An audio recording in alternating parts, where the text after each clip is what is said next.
అనుకుంటున్నాం. అంటే సమ్మానము అనేటువంటి దానికి ఆ రకంగా ఉంది. కానీ ఇలా కాదు. నమ్మకాలు, మాన్యతలు, ఇజమ్స్, సాంప్రదాయాలు, సమాజాన్ని కలిగి ఉండట. ఎవరో ఒకడు ఉంటాడు, ఒక స్టూడెంటో లేకపోతే ఒక పెద్ద ఆయన, అరే నీకు ఏదైనా ఇన్ఫర్మేషన్ కావాలనుకోండి ఫలానాని కాంటాక్ట్ చేయి, ఏది కూడా చెప్పేస్తాడు అంతే.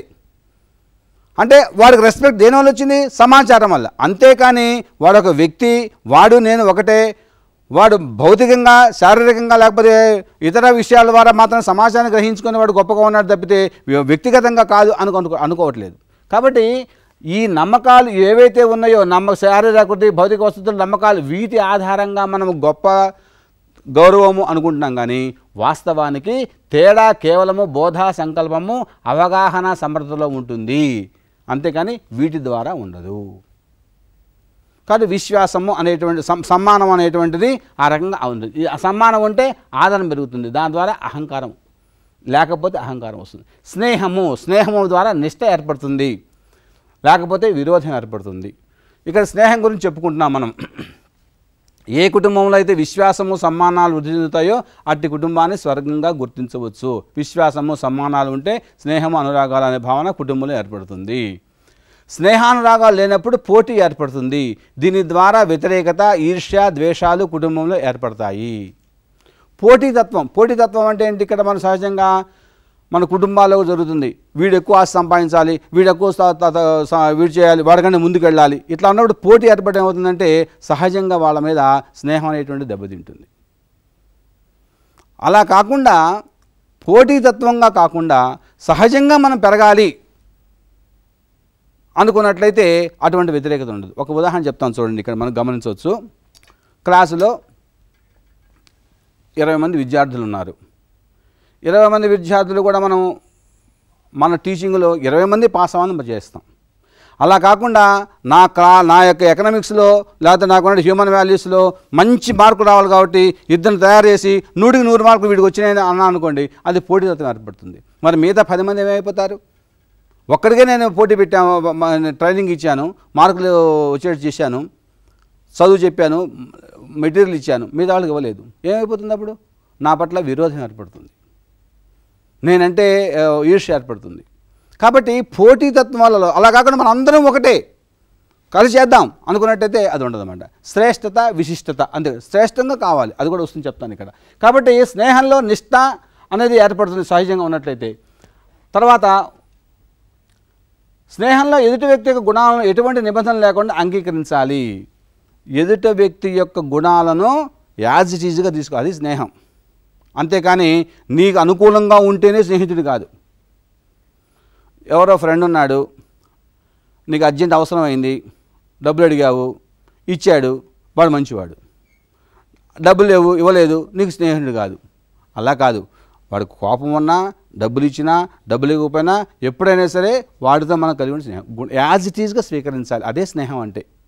వాడి కోపాన్ని భరించాలి, వాడి ఆనందాన్ని భరించాలి, వాడి ఇదంతా మొత్తం చేసినట్లయితేనే మనకు అది ఆ రకంగా ఏర్పడుతుంది. నిబంధనలు లేకపోతే ఎదుటివారు ఏమి చేసినా కోపం రాదు. నిబంధనలు ఉంటే ఎదుటివారు ఏది చేసినా కోపం వస్తుంది స్నేహంలో. ఈ పని చేస్తేనే వాడి పట్ల మనకు ప్రేమ, ఈ పని చేయకపోతే వాడి పట్ల ప్రేమ లేదు. కాబట్టి నిబంధనలతో ఉన్నట్లయితే మనకు అంగీకరించం. నిబంధనలు లేకుండా ఉండాలి. నిబంధనలు ఉన్నట్లయితే ఏమవుతుంది? మనకు కోపం వస్తుంది. నిబంధనల వల్ల కోపము. ఆ రకంగా ఒక అంశంపై చర్చ జరిగింది, గెలుపు ఓటములు.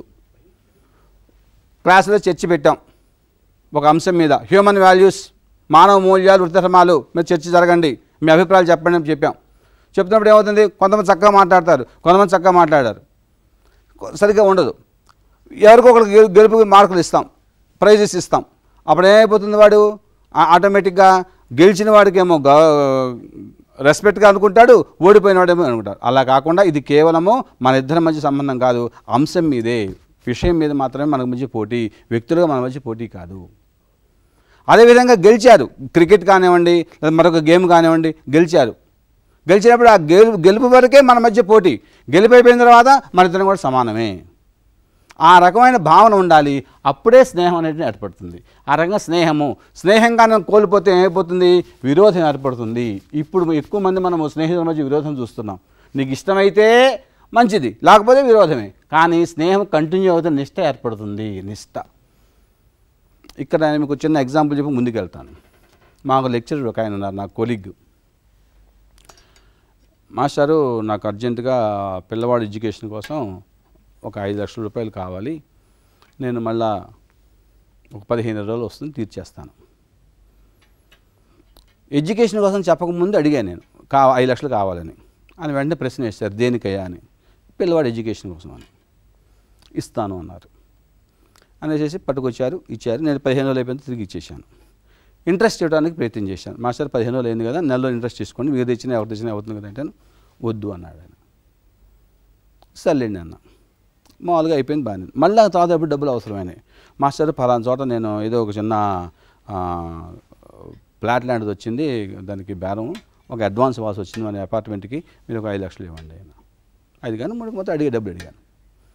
ఇస్తానన్నాడు. ఇచ్చింది ఏం చేశారు, తీసుకున్నాడు. ఆ తర్వాత డబ్బులు తీసుకున్న తర్వాత తిరిగి చెల్లిస్తున్నప్పుడు మళ్ళీ ఆయన ఇంట్రెస్ట్ అడిగారు. ఇచ్చాను ఇంట్రెస్ట్.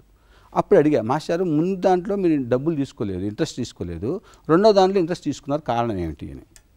అంటే వివాహానికి, విద్యకి, ఇలాగా పిల్లవాడి యొక్క అభివృద్ధికి ఏవైతే ఉన్నాయో దానికి డబ్బులు తీసుకోకుండా ఉండటం, ఇంట్రెస్ట్ ఇవ్వడం నా యొక్క ధర్మం. అలా కాకుండా మిగతా నీ యొక్క అభివృద్ధి కోసం పెట్టుకుంటున్నావు, సంపదలు పోగు చేసుకోవడం కోసం ఖర్చు పెట్టుకుంటున్నావు, ఇంట్రెస్ట్ తీసుకుంటాను అంటే అక్కడ ఒక నిష్ట కలిగి ఉన్నాడు. అది నిష్ట. అంటే ఏది చేయాలి, ఏది చేయకూడదు, సొసైటీకి కానివ్వండి, వ్యక్తికి కానివ్వండి, స్నేహితుడు కానీ ఏది చేయాలి, ఏది చేయకూడదు, ఆ రకంగా ఉన్నప్పుడు ఆ రకంగా స్నేహితుల దగ్గర నిష్ట ఏర్పడుతుంది. అలా కాకుండా చేయలేదనుకోండి, నేను ఇంట్రెస్ట్ ఇస్తా అన్నా ఇవ్వడు, డబ్బులు ఉన్నాయి, లేదు ఊరికేమన్నా ఇవ్వడు, అప్పుడేమవుతుంది, వాళ్ళ బట్టి విరోధం ఏర్పడుతుంది. కాబట్టి స్నేహితంలో ఏముండాలంటే మనకు నిష్ట ఉండాలి. ఇది పాజిటివ్, ఇది నెగిటివ్. ఇంకపోతే వాత్సల్యము, సహజత్వము, ప్రతీకారము. వాత్సల్యం అంటే ఏమిటి? ఇక్కడ మనకు వాత్సల్యానికి కూడా మనము ఇక్కడ రాసుకున్నాం. నా కుటుంబ సభ్యులకు, బంధువులకు సరైన మార్గదర్శనం చేయటమే, సరైన అవగాహన కల్పించడే వాత్సల్యము. మార్గదర్శకం చేయటము, అవగాహన కల్పించటము, ఇదే వాత్సల్యం. ఇంకంతకంటే ఇంకేమీ లేదు. అవగాహన కల్పించడం అంటే ఏంటి? రియలైజేషన్. సంకల్పం కల్పించడం అంటే అండర్స్టాండింగ్. ఏ పని చేయాలి, ఏ పని చేయకూడదు.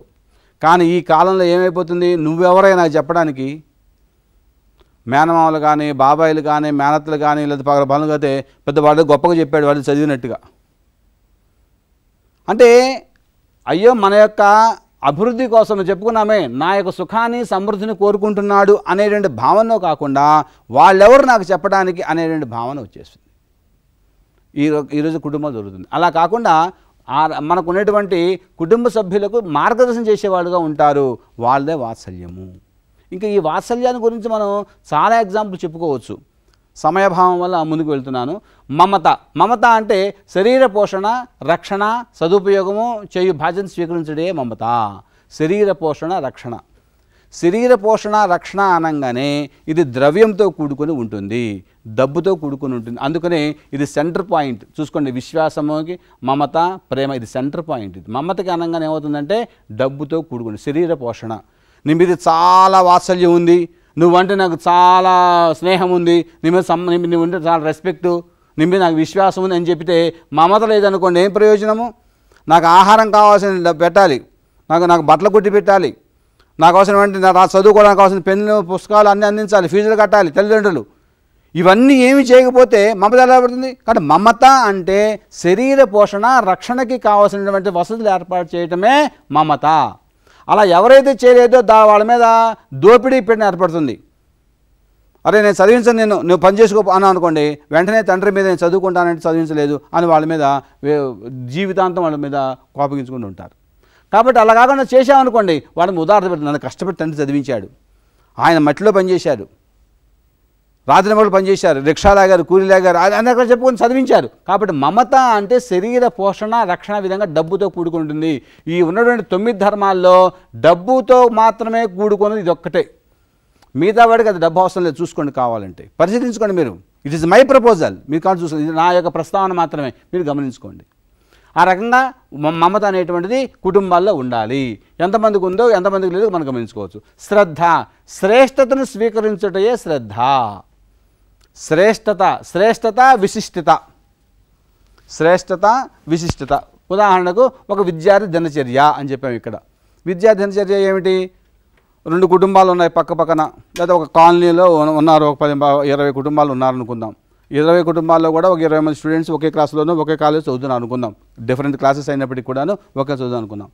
ఒక విద్యార్థి ప్రతిరోజు ఒక విద్యార్థి ఉదయాన్నే లేస్తాడు, చక్కగా 4 గంటలకు లేచి కాలుగుచాలు చేసుకుని చదువుకుంటూ, మరి పొద్దున్న ఏదో ప్రేయర్ చేసుకుంటూ, వ్యాయామం చేసుకుంటూ, కాలేజీ టైంకి వెళ్ళటము, మళ్ళీ ఇంటికి రావడము, అలా ఒక సిస్టమేటిక్గా ఉంటాడు.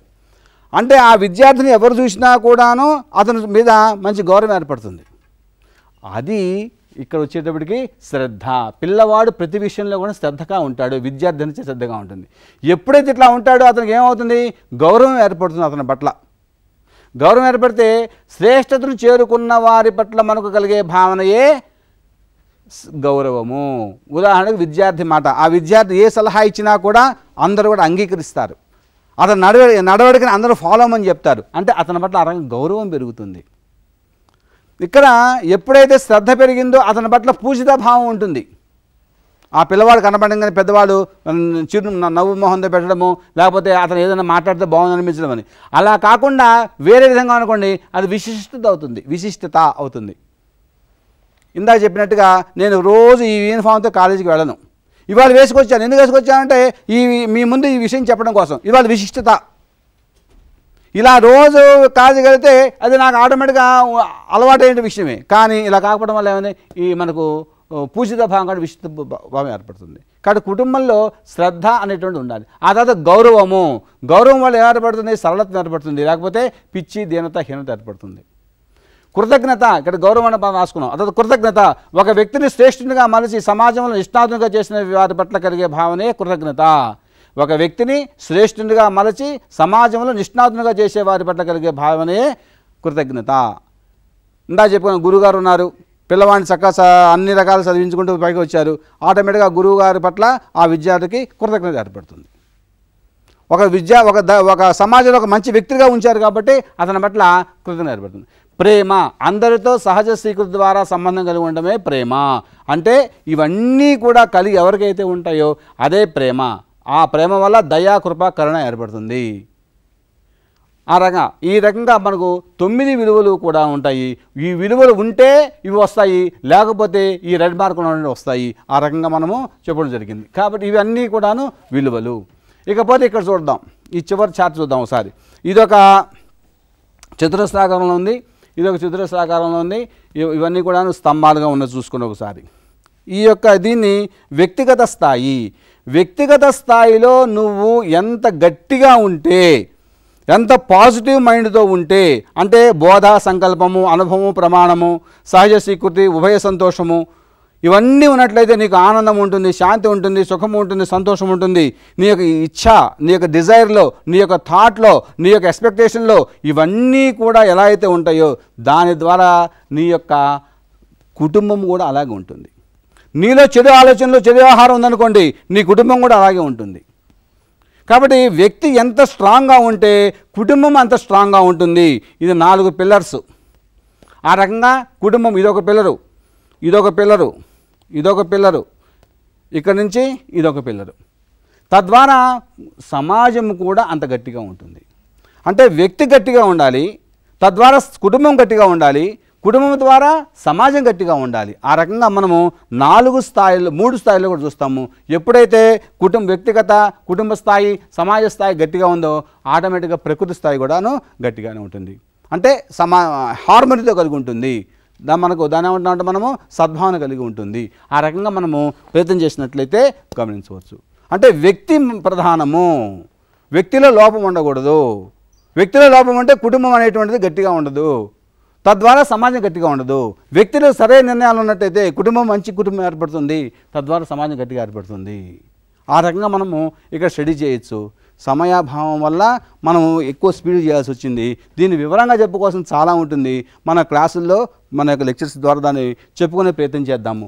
చూడండి, చివరికి సర్వే భవంతు సుఖినః, సర్వే సంతు నిరామయ, సర్వే భద్రాణి పశ్యంతు, మా కచ్చిత్ దుఃఖ భాగ్భవేత్. సర్వే భవంతు సుఖినః, సర్వే సంతు నిరామయ, సర్వే భద్రాణి పశ్యంతు, మా కచ్చే దుఃఖ భాద్గవేత్. మన అందరము కూడాను సుఖంగా జీవించాలి, అందరము ఆరోగ్యంగా ఉండాలి, అందరికీ మంచి నడవడికతో ఉండాలి, ఏ ప్రాణి కూడా దుఃఖముతో బాధపడకుండా ఉండాలి. అప్పుడు మాత్రము సరైనటువంటి చక్కటి సమాజము మనకు ఏర్పడుతుంది. అది మన యొక్క ప్రయత్నము. ఆ రకంగా మానవ విలువలు, వృత్తి ధర్మాలు అనే అంశంలో న్యాయము అనేటువంటి ఈ యొక్క 9 అంశాలు ఏవైతే ఉన్నాయో, స్థాపన మూల్యాలు, తర్వాత శిష్టా మూల్యాలు 9, ఆ 9ని కూడా మనం ఈరోజు మనము చెప్పుకోవడం జరిగింది. ఈ రకంగా జరిగింది. మిగతా విషయాలు తర్వాత అంశంలో చెప్పుకున్నాము.